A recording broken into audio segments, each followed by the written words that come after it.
Thank you for downloading from Ravi Zacharias International Ministries.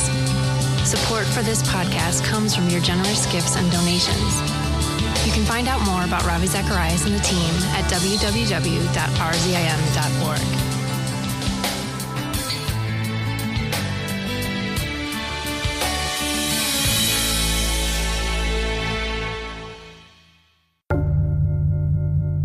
How do most people today really come to their belief systems? What about your friends and my friends, or your children and my children?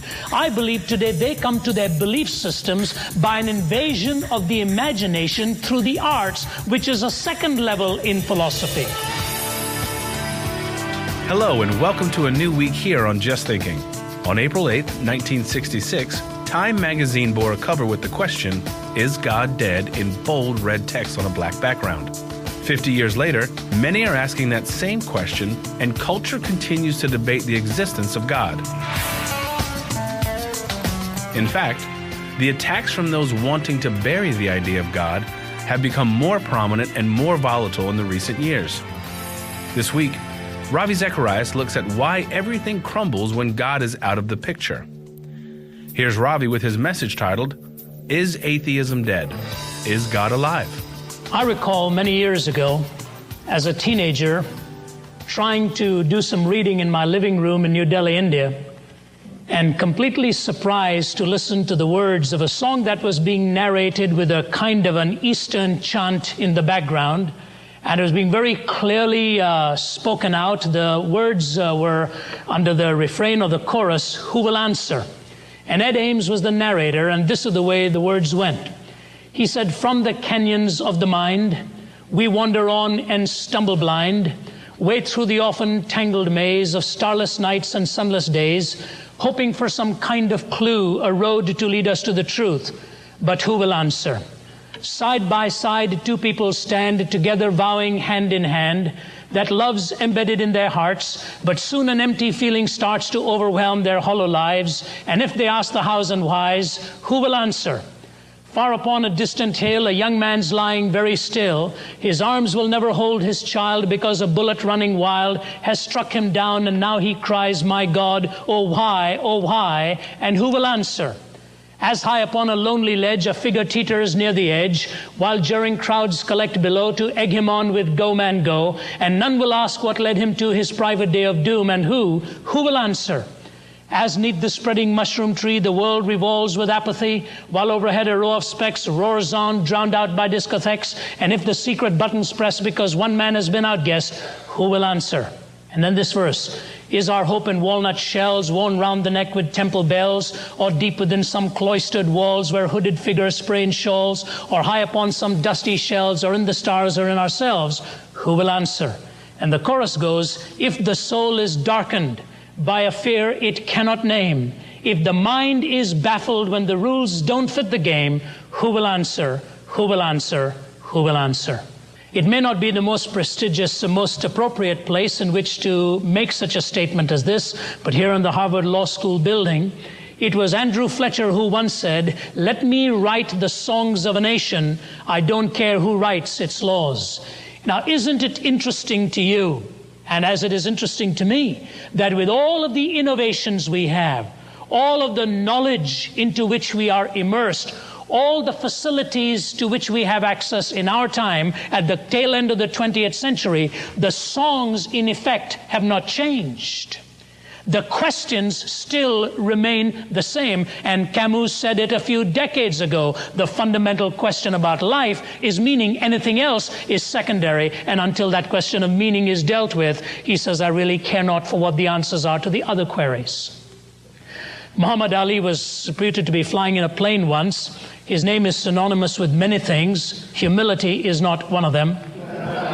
And while he was flying on this plane, it hit moderate turbulence.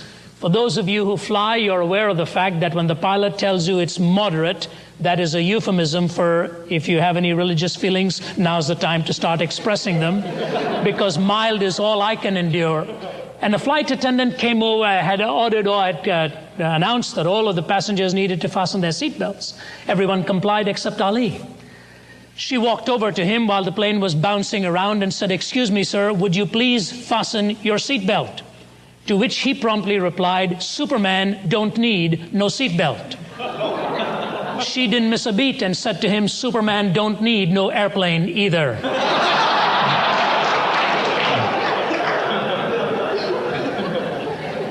In many ways, assuming ourselves to be super people, somehow having conquered some known mountains in our time, we have assumed we do not need the security or the seatbelt of this fundamental question. And I believe it was Will Durant who said, this is the greatest question of our time, the existence of God or the absence of his existence.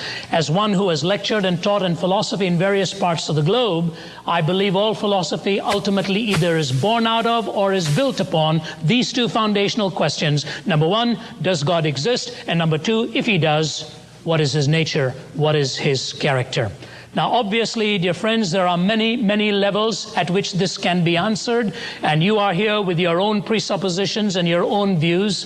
One of the struggles that I personally have, having been transplanted from the East to the West, and having seen what religious anger and intolerance can do in some parts of the world, and having seen what ideologies can do, albeit atheistic, in other parts of the world, and let us not forget that. One of the most troubling aspects to me as one who is trying to wrestle with these issues is born out of a concern why it is not possible to disagree without being disagreeable. Why it is not possible to discuss these issues without generating more heat than light. Is it not important to deal with these fundamental issues in a reasonable manner? There are many good minds coming from different perspectives. When I was studying at Cambridge University, my professor of philosophy was Don Cupid. Don Cupid happens to be an ordained priest, but is also an atheist. He has written a book called The Sea of Faith, amongst many other books, and someone has appropriately called it Faith at Sea. Because if you don't like what Don Cupid believes, come back the next semester. He may have changed it in the process of his own mystical growth. But in that same institution is Brian Hebblethwaite, a brilliant philosopher, who in response to Don Cupid's book, The Sea of Faith, has written an outstanding book in defense of theism called The Ocean of Truth. You can read the debates between the brilliant mind of Bertrand Russell and the counter perspective of the Jesuit philosopher Frederick Copleston. You can come right down into the scene here and look at the battle in the same issue between Kai Nielsen from Canada, one of the most prolific writers in the field of atheism, and J.P. Moreland, the fine Christian philosopher teaching in California. And their book, Does God Exist?, is probably one of the finest in its genre, well critiqued by Dallas Willard of USC and Peter Kraft here right out of Boston. Or you can look at two colleagues teaching right at Cambridge, Stephen Hawking, in its avowed agnosticism, and the counter perspective from John Polkinghorne, the quantum physicist. I happen to take some courses under Polkinghorne, listen to Hawking through his speech synthesizer and so on. Both of them coming from two completely different perspectives. Polkinghorne, a deeply committed Christian, and Hawking, as I said, an agnostic. There are good minds on both sides of the debate, and therefore at least one thing we need to contend with, that this problem is not merely intellectual, for intellectuals have come to it from different perspectives. Now, I have a little grid in my own mind when I teach philosophy or even talk to my children, and that is this. You don't have to endorse it wholeheartedly, but in a popular level, I think you can identify with it. Philosophy, or my belief system, basically comes to me in one of three possible ways. Level one is what I call theory. And if you're dealing with theoretical philosophy, you're dealing with the classical philosophers like Socrates, Plato, and Aristotle, or you're going to some of the great Enlightenment thinkers like Hume and Kant and so on, you're dealing with arguments at a highly theoretical level, albeit very vital and important in an academic pursuit. But let's face it, most human beings will never crack open a book by Socrates or Plato or Aristotle and have no particular interest on Kant's view of ethics. How do most people today really come to their belief systems? What about your friends and my friends, or your children and my children? I believe today they come to their belief systems by an invasion of the imagination through the arts, which is a second level in philosophy. One of the reasons that existentialism gained such a strong foothold in many parts of the world, particularly in Europe, and captured the imagination of the university students of the 60s and 70s, whether it was Sartre or Camus or so on, it was because they came to the thinking process through the avenue of the arts. And you can go in to see a play on Broadway, or you can turn to many a movie or listen to music, and you will find a certain philosophy of life is either being endorsed, espoused, or questioned. And the popular mind today comes to philosophy not from a theoretical superstructure, but it comes to it from an infrastructure of the arts. And level 3 philosophy is sheer prescriptivism.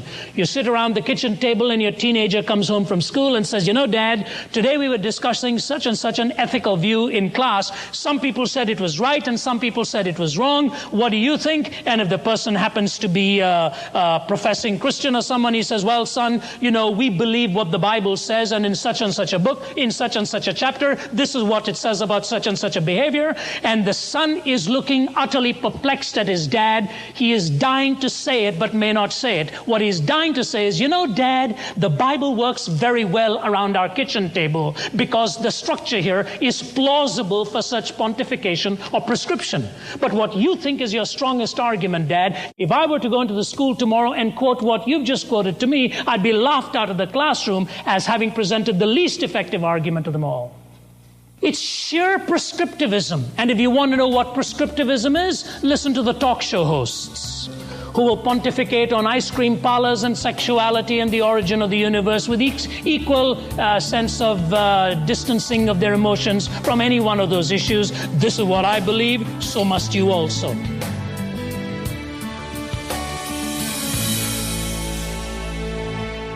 We have to end today's program there, but tune in tomorrow as Ravi looks at the man who was the major proponent of atheism. And if you'd like to purchase a copy of this message, call us at 1-800-448-6766 and ask for the Harvard Veritas Forum.